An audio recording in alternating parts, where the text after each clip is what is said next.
Hi, I'm Anne, Chair of the NIC Young Professionals Panel. I caught up with Nick Windsor, an NIC Commissioner on the future of net zero and the upcoming recommendations in the National Infrastructure Assessment. Net zero by 2050, that can sometimes feel like a mammoth challenge and one that's over 25 years away. There's a risk that people might put off the difficult decisions required to get us there. But in order to deliver the sixth carbon budget, we actually need to get a lot done in the next 12 years, that's between now and 2035. How will the assessment help the UK get to that next staging post? Well, you're right. By 2035, we've got to basically have stopped burning unabated fossil fuels for electricity generation.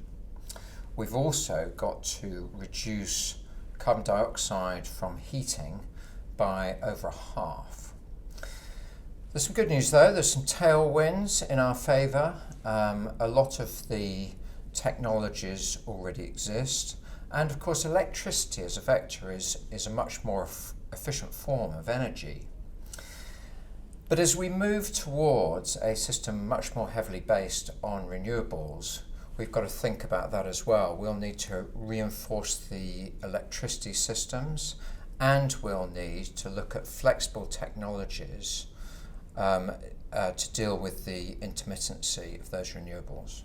And that means system flexibility, so that's to deal with days when the sun's not shining and the wind's not blowing? Yes, so we'll come forward in our report with volumes of flexible technology that will enable us to securely manage the system and balance supply with demand. In terms of getting off gas for heating, again, the good news is that those technologies do exist. We'll be talking about measures we think the government needs to take to help people move to the new low carbon forms of heating. Right, yeah. So we've talked about kind of households and individual people. What about the need for new infrastructure to meet the demands of heavy industry? Right.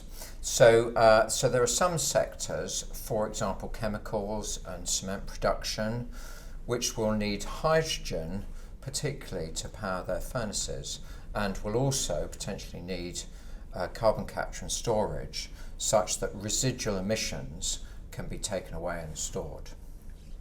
So we'll be coming forward with outline plans of the core hydrogen and carbon dioxide networks that'll be needed as a completely new infrastructure class, and what we think government needs to do to help industry to deliver those new networks on time.